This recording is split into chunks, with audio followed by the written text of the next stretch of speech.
just in case you were hoping for a remake of Toy Story, but with pets.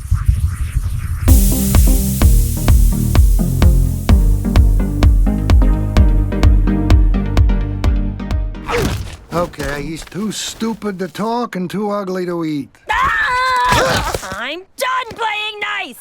Where is Max? What? Tell me! What? I can't. Let me finish. Ow! Help me! Ow! Don't look at him! Look at me! Nobody can help you! Where is Max?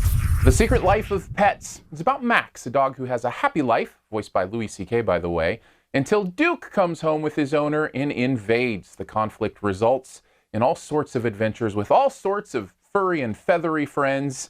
Is there anything new to add to the animal animation genre here, or is it just more of the same? Here's 5 things you might want to know about the Secret Life of Pets. Let's just say this right off the bat. I think this movie succeeds for the most part. That will be a recurring theme here. One of the reasons, probably the main reason, we'll just start here, I think it's really well put together. I think they did a good job with the voice cast. Louis C.K. is perfect, kind of as our center grounding voice here. Eric Stonestreet, who you may know from Modern Family, does great as Duke. And there are all these other voices, including Albert Brooks and so many others that you recognize that really seem to fit the animals that they're with. Not only that, but they do a really good job painting these characters. So you feel like you get to know every creature in this movie for who they are. You never get lost. Even though there's a lot of them, you identify them with who they are and are able to connect with them in that way. And that's the reason the charm that's here and the humor that's here seems to work pretty well. I mentioned there's a lot of characters here, but that's not all. There's a lot of everything here. It gets kind of crazy. There's a lot of storylines. There's a lot of settings. There's a lot of visual gags. They are throwing a lot up against the wall here. And here's the good news. A lot of it does stick. A lot of that stuff works. But when you're working with this volume of things that you're trying to invade our brain with, some of it's not going to work. Overall, though, I think it makes for a really frenetic but interesting ride. And you're never really bored in the movie, which I think is a good thing. Of course, here's the thing, and let's just call this a caution.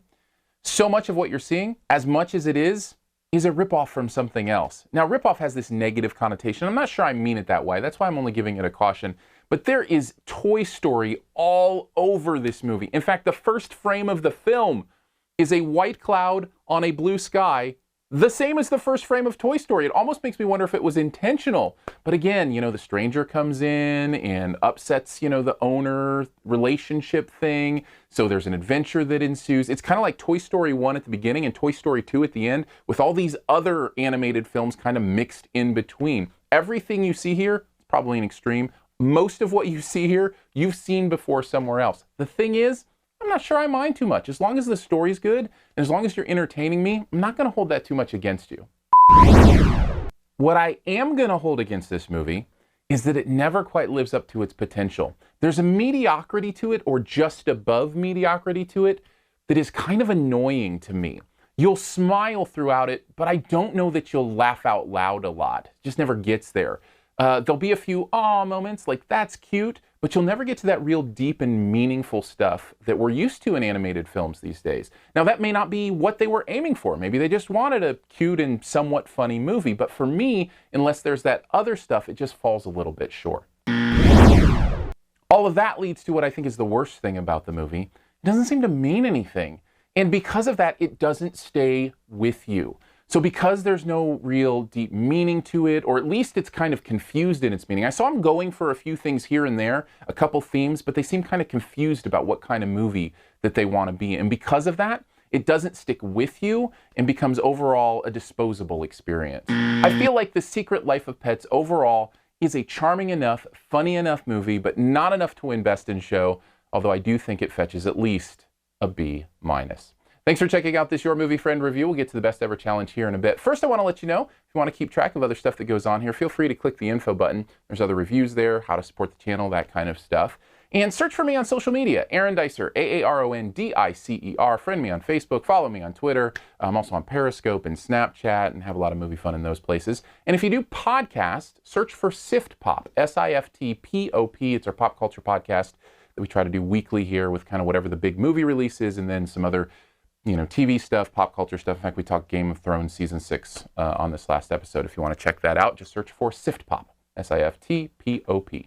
All right, on to the best ever challenge. You name the best movie ever, in a particular category. Also try to identify my choice. Let's go with best dog movie ever. What is the best movie featuring dogs, in your opinion? For mine, I'm going to have to go with the one where Fred Willard was perhaps the best commentator I have ever seen in my entire life. Take a guess at mine in the comments. Leave your choice there as well. And as always, whoever guesses mine right the first gets a point. So, quick, fast, speed matters. Not really.